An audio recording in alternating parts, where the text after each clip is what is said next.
Pourquoi ça ne marche plus? Pourquoi on est passé d'un moment où Marvel, DC était littéralement sur le toit du monde, engrangeait des dollars par brouette? Pourquoi aujourd'hui ça ne fonctionne plus? Pourquoi le Captain America Brave New World est en train de s'effondrer littéralement au box-office? Et ne laissez personne vous dire le contraire, on va en parler, mais si le film arrive à ramasser 400 millions de dollars, ça sera vraiment comme un rescapé mort de soif en rampant pour aller grappiller ce qu'il peut grappiller. Bref, les recettes qu'on connaît bien et qui garantissaient le succès jusque-là, ben, ça ne fonctionne plus.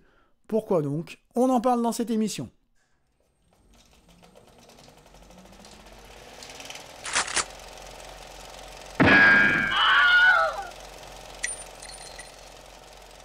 Captain America se vautre au box-office. Alors bien sûr, on voit la puissance de feu de Disney aujourd'hui, parce que si vous tapez Captain America Brave New World sur Google, box-office, vous allez voir remonter Captain America au moment où je tourne cette émission, enfin détrôné de la première place du box-office. Captain America, un premier week-end d'exploitation complètement dingue. Ouais, sauf que Captain America, il a abattu ses cartes sur un week-end d'exploitation, sur une première semaine, et qu'en deuxième semaine, il perdait déjà 67% de spectateurs. C'est un putain de flop. À titre de comparaison, moi je me souviens que je suis un grand amateur de cinéma d'horreur, et que quand j'avais été découvrir en salle le Vendredi 13 de Marcus Nispel, à l'époque, le film avait perdu en seconde semaine d'exploitation 50% de ses spectateurs. C'était pas très étonnant, mais à l'époque, ce sort était plutôt réservé aux péloches d'horreur, qui faisaient un gros buzz sur leur première sortie, et puis qui s'effondraient après. L'important, c'était la première semaine, fallait sortir, fallait engranger des dollars, mais généralement, les gros films de studio, Star Wars, Marvel, DC, c'est fait pour engranger des dollars sur le long terme, c'est fait pour durer un peu dans les salles. 67% d'effondrement en seconde semaine, c'est une catastrophe. Alors à un moment où les studios paraissent dans la tourmente, où Kathleen Kennedy vient de se faire virer, alléluia, enfin, on va se poser la question de savoir pourquoi ça ne marche plus, pourquoi les studios sont dans l'impasse, pourquoi ça ne fonctionne pas, et selon moi, j'ai découpé ça en 5 grandes raisons, et là vous serez d'accord avec moi ou pas, j'ai hâte de vous lire. Laissez-moi des petits messages en commentaire pour savoir ce que vous en pensez, ça m'intéresse vraiment. Mais selon moi, la première et la plus importante de ces raisons sans doute, c'est l'absence totale de feuille de route. Et là, c'est carrément dramatique. Je me pose encore la question aujourd'hui de savoir comment on a pu greenlighter à l'époque une nouvelle trilogie de Star Wars sur grand écran, avec l'attente qu'il y avait derrière, sans aucune feuille de route. C'est-à-dire qu'on fait réaliser un premier film par J.J. Abrams, qui pose comme ça, alors il est fort pour ça, J.J. Abrams, pour poser quelques petits cailloux, quelques petits piliers, quelques petits jalons fondateurs dans son premier film, et puis hop, on engage un autre réalisateur pour le film d'après qui vient détricoter tout ce qui a été fait, et puis J.J. Abrams reprend la main sur le dernier. Mais il n'y avait pas de feuille de route, il n'y avait pas de plan. On savait pas qui était Snoke, c'était qui ce mec déformé, on savait rien de tout ça, on te posait des personnages comme ça à la va-vite et on va voir ce qu'on en fera plus tard. On te faisait redécouvrir le sabre de Luke, qu'est-ce qu'on va en faire, on sait pas trop. Et là aujourd'hui ça continue, hein, ça Star Wars pour moi c'était vraiment l'exemple ultime de cette absence de feuille de route, mais dans l'univers Marvel c'est la même. Hein. On est passé d'effets d'annonce complètement dingues, on vient maintenant dans des Comic-Con annoncer les titres des prochains Avengers, et puis au final on change ces titres, on change la grille de programmation, on a eu des problèmes soi-disant avec Jonathan Majors, alors ça c'est des grosses excuses, hein. Alors bien sûr le mec qui jouait Kang a trouvé intéressant d'aller taper sur sa femme aujourd'hui, eh ben non, on fait pas ça, résultat le mec se fait virer manu militari, mais en réalité, et vous serez d'accord avec moi, on aurait pu tout à fait le remplacer. Pas de problème, hein. On prenait un Kang Comics Accurate, on lui mettait le maquillage, on prenait n'importe quel acteur et ça allait fonctionner. Donc ça, c'est des excuses. C'est juste que ça marche pas, on n'avait pas vraiment de feuille de route, ça se voit encore, le dernier Captain America. Si vous avez vu la séquence post-générique, elle est absolument ridicule. Je vous les vante, hein, si vous voulez, la séquence post-générique de Captain America, c'est pour vous dire, attention, il y a des dangers encore plus grands qui vont arriver. Super. Super, un appel du pied pour vous dire attention, il y a quelque chose qui arrive. Ouais, il y a quelque chose, mais quoi? Bref, je ne comprends pas aujourd'hui qu'on nous sorte des gros budgets à 200, 300 millions de dollars sans avoir une idée de ce qui va se passer plus tard. Et ça, à mon avis, c'est vraiment un très très gros problème. Mais en même temps, c'est un peu normal, et ça sera mon deuxième point. Ce manque de vision, quand on fait appel à des tâcherons, à des gens qui ne respectent pas l'univers. Voilà, on prend Kathleen Kennedy pour chapeauter Star Wars, c'est l'escroquerie du siècle. Parce que la meuf, elle avait rien à faire à cette place. On prend des réalisateurs, des réalisatrices qui ne connaissent pas ces univers-là, ils sont juste pris, alors ça je vous l'ai déjà dit, hein, on fait réaliser un film de super-héroïne, on va faire appel à une jeune réalisatrice, un film avec un héros black, on fait appel à un jeune réalisateur black, mais ça fonctionne pas, ces gens-là, ils comprennent pas, ils savent pas les attentes du public, ils connaissent pas les héros, tous ces producteurs-là, aujourd'hui, ils sont là pour une vision mercantile du système. Alors il y en a un dernièrement qui m'a dit « Ouais, tu te réveilles, ça a toujours été fait pour faire de l'argent. » Je suis pas un lapin de 6 semaines, oui, je sais que le cinéma c'est fait pour faire de l'argent, mais il y a une différence quand même entre essayer de faire de l'argent avec des projets intègres, tourner vers le public et essayer de faire juste de l'argent avec une intelligence artificielle qui rédige les scripts. Alors bien sûr, avec tous ces réalisateurs qu'on va chercher comme ça, qui n'ont rien fait, qui n'ont pas de carte de visite, on se retrouve avec des films qui sont des copies carbone les uns des autres. Il n'y a plus d'imagination, il n'y a plus d'inventivité dans les mises en scène. On peut toujours me dire que Kenneth Branagh ne devait pas connaître grand-chose au personnage de Thor quand il a réalisé le premier film, mais franchement, il a quand même un background shakespearien, il a un côté très théâtral qui colle au film, et le fait est que le résultat final, je le trouve plutôt réussi. Donc, au final, je trouve qu'on a vraiment baissé en qualité de mise en scène pure. Des réalisatrices, réalisateurs, il y en a plein, des gens compétents, des réalisatrices chevronnées, des gens qui ont fait leurs preuves, il y en a plein. C'est à ces gens-là qu'il faut faire appel, et il faut faire appel aussi au niveau des studios, à des gens qui sont des fans, des gens qui comprennent le matériau d'origine. Ça, c'est important. On ne peut pas faire un film Superman si on n'y connaît absolument rien à Superman ou si on n'a pas fait ses recherches avant. Quand Kathleen Kennedy, elle s'exprimait à l'époque de Star Wars pour dire « Ouais, Marvel, c'est plus facile que Star Wars parce qu'ils ont au moins des choses sur lesquelles s'appuyer, ils ont plein de livres, de comics, de trucs comme ça. Nous, on doit tout inventer. » Quand Kathleen Kennedy vient vous expliquer ça, c'est quand même assez délirant. Je veux dire, vous avez vu là, le nombre hallucinant de nouvelles, de romans, de bandes dessinées qu'il y avait sur Star Wars? Non, ils avaient juste décidé, parce qu'elle avait décidé comme ça, qu'ils allaient faire tabula rasa, ils allaient s'embêter avec rien de ce qui avait été fait avant, et ils allaient comme ça recréer un petit peu leur propre mythologie. Ben non, ça marche pas. Un petit mot aussi au passage, du coup, et ça sera ma troisième raison, c'est le wokisme. Le wokisme, c'est la gangrène de la culture, et je mets la culture au sens large, hein, parce que le wokisme a infusé toutes les strates de la société et de la culture, et c'est une catastrophe. J'avais dit dans une émission une fois que le wokisme n'était pas une mauvaise chose, et quelqu'un m'avait répondu dans les commentaires « Ah bah moi j'ai débranché de l'émission à ce moment-là ». Ouais, le wokisme, ce n'est pas une mauvaise chose à la base, ça a été fait pour tout un tas de bonnes raisons.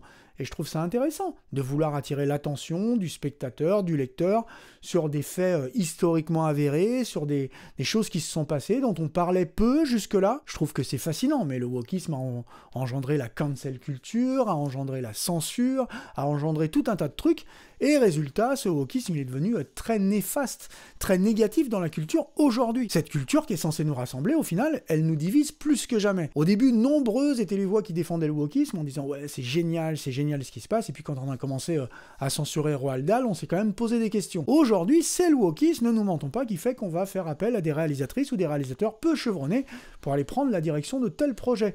Le wokisme, on en a beaucoup parlé sur cette chaîne, donc là je vais pas m'étendre sur le sujet, mais j'espère quand même sincèrement que c'est quelque chose du passé. Dernièrement, des dirigeants de Disney s'exprimaient, il y a une séquence dans un prochain Disney, un dessin animé qui devait voir une famille ou un personnage au cours d'un repas familial dévoiler son côté transgenre, je sais pas comment dire, et cette séquence a été sucrée au montage. Mais sans problème pour Disney, hein. De toute façon, Bob Iger, il est arrivé pour dire que le wokisme, ils allaient mettre un peu ça de côté, et qu'ils allaient se concentrer maintenant sur les films en eux-mêmes, sur développer de vraies thématiques, faire des vrais spectacles, au lieu de privilégier les messages. No shit Sherlock. Ce qui nous amène aussi tout doucement à glisser vers le 4e point, c'est cette belliste. Le manque de stars dans le monde de ces franchises, où nous on attend de voir Captain America, Iron Man, Hulk, et qui sont relégués au rang de faire-valoir. Je parle beaucoup de Marvel, mais c'est un peu la même chez DC, c'est un peu la même dans l'univers de Star Wars. C'est-à-dire que Star Wars, on a vite effacé Luke, Leia, Han Solo, on s'est empressé de les faire dégager en disant on va les remplacer par d'autres acteurs, plus jeunes, par une nouvelle génération. Ça fonctionne pas, hein. Ça fonctionne pas dans Star Wars, ça fonctionne avec difficulté pour les Ghostbusters, ça fonctionne pas chez DC. En réalité, là, aujourd'hui, si vous regardez l'univers Marvel, parce que c'est un peu quand même ce qui nous intéresse principalement, c'est un bon indicateur, vous avez une belliste, uniquement une belliste. Ah oui, wokisme, manque de connaissances, réalisateur peu chevronné, bah résultat, qui on vous met devant l'écran? On vous met le Falcon. Et on appelle ça Captain America 4. Ouais, mais Captain America sans Chris Evans, les gens n'en veulent pas en fait, hein. Même si le film est sympa, vous savez, je l'ai défendu, je le trouve plutôt sympa, même s'il y a une très belle prestation d'Harrison Ford.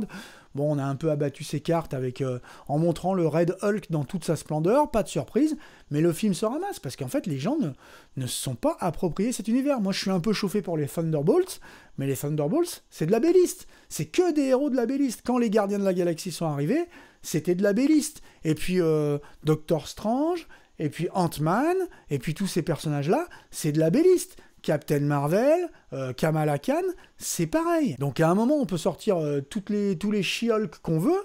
Non, le public, il veut des héros. On peut imaginer de remplacer Iron Man par Iron Heart. Mais vous croyez vraiment que ça va déplacer des gens dans les salles? Pourquoi on fait revenir, à votre avis, Robert Downey Jr. dans le rôle de Doom? On aurait pu prendre n'importe qui dans le rôle de Doom. Pourquoi on annonce dans un Comic-Con que c'est Robert Downey Jr. qui va jouer le méchant? À votre avis, on a mis combien de temps pour faire arriver les 4 Fantastiques là dans l'univers? Ils sont où les X-Men? Non mais montrez-nous des héros, faites au moins le buzz avec des héros qui fédèrent, avec des héros que les gens attendent. Arrêtez de nous balancer des héros dont tout le monde se fout. Moi avant j'allais voir tous les films Marvel en salle, tous. Il y en a dernièrement que j'ai pas vu les Marvels, parce que les héros ne me touchent pas, parce qu'ils me correspondent pas, parce que je m'en fous en fait de ce qui leur arrive. Et du coup les gens ne se déplacent pas dans les salles, mais là il y a un autre effet, et ça sera mon 5e point, c'est que je pense que rien n'est plus pareil depuis le Covid. Et ça, c'est pas la faute des studios, ça, c'est pas la faute des projets, il faut quand même le dire, le Covid a tout changé. On n'en parle pas assez, on continue à rêver que le monde va se réveiller un matin et que tout sera comme avant, rien ne sera plus jamais comme avant. Il y a eu, au niveau de notre vie à nous-mêmes, des changements profonds dans la société, Il y a eu des montées des prix qui fait que les gens, pendant le Covid, ont appris à rester tranquilles pour le prix d'un abonnement à un service de streaming, à rester chez eux, à découvrir des films chez eux. On leur a offert de plus en plus de projets. C'était pour aller voir de toute façon des trucs sans saveur, insipides, juste avec des grosses explosions et des têtes d'affiche qui viennent cachetonner. On peut le faire aujourd'hui sur Netflix. Des gros films d'action, même sur Netflix, ils font pas les clics qu'ils sont censés faire. Et du coup, les gens se sont habitués à ça, à avoir ce confort à la maison. Bon, tiens, Star Wars, ça me va très bien en série. Ben tiens, Marvel, je peux le regarder sur Disney+. Je suis très content. Et les gens ne se déplaceront plus dans les salles que pour voir des gros films qui font vraiment le buzz, des films sincères qui recueillent l'appréciation du public, des critiques. Il faut recréer des vrais projets, il faut ramener le public dans les salles qu'il a quitté. En plus, les prix des billets, ça a quand même flambé. Aujourd'hui, le prix de tout a flambé. Je regarde moi pour prendre des entrées à Disneyland. Aujourd'hui, il faut vendre un rein pour aller à Disneyland. Si vous y allez avec votre famille, je pense qu'il faut hypothéquer la maison. Donc on va pas se mentir, Disney, on paye nous-mêmes directement quand on va à Disneyland le prix de leur flop au box-office. Mais il faut refaire revenir le public dans les salles. Rien n'est plus pareil. Dans les salles, c'est fini. On arrête de rêver qu'on réatteindra les cimes atteintes par des projets. Aujourd'hui, quand vous regardez le box-office d'une année quelconque, des années récentes, c'est des films d'animation, c'est d'autres choses qui commencent à prendre le pas. Le dernier gros succès Marvel, si vous demandez, c'est Deadpool Wolverine. Alors pourquoi Deadpool Wolverine? Moi, je suis pas un gros défenseur du projet, mais quand même, on a Wolverine, on a Hugh Jackman, on a Deadpool qui a fait ses preuves dans 2 films, 2 petits et moyens budgets et qui a engrangé des centaines de millions de dollars. On a des héros que le public parvient à identifier, il peut y aller, il a envie de rigoler, il a envie de passer un bon moment, il va le faire avec ses héros, et pourquoi pas, c'est ce qu'on cherche au cinéma. Donc si l'industrie du spectacle n'arrive pas aujourd'hui à se réinventer, à proposer quelque chose de neuf, à composer avec l'ère de l'après-Covid, tous les gros projets qui vont arriver sont condamnés à se planter. Et je pensais pas, en toute honnêteté, vous dire, je surveillais les scores du dernier Captain America, mais je pensais pas venir devant vous en parler en imaginant cette gamelle-là. Encore une fois, je vous le dis, Disney a une grosse puissance de feu, on va vous dire que c'est pas si mal tout ça. Non, le film, c'est un carton, mais dans le mauvais sens du terme. Et voilà, je vous ai livré là le fruit d'une petite réflexion personnelle. J'avais envie de partager ça avec vous parce que ça m'interroge beaucoup en ce moment ce qui se passe. Depuis The Flash, depuis plein de gros budgets, depuis le dernier Indiana Jones, je me dis mais comment ça se fait quand même que ça ne marche pas? Et puis en fait, on y réfléchit un peu et on se dit non, mais bien sûr que ça ne marche pas. De déception en déception, le public, on peut tromper un homme 1000 fois, mais on peut pas tromper, c'est comment ils disent dans La Cité de la Peur? Enfin bref, vous m'aurez compris, voilà. Et c'est là qu'on va se quitter. Encore une fois, venez me parler en commentaire, ça me fait très plaisir. Moi, comme je réfléchis à ces questions, je suis content quand vous aussi vous y réfléchissez, quand vous me faites part de vos retours. C'est toujours ultra enrichissant pour moi et c'est pour ça aussi que je fais 40 Something. On se retrouve donc très bientôt pour une nouvelle émission. D'ici là, comme d'habitude, portez-vous bien, profitez de tout, soyez curieux, dans tous les domaines, soyez curieux. Essayez de défricher de nouveaux horizons. Et moi, je vous dis, comme toujours, à la prochaine, sur cette même chaîne. Ciao!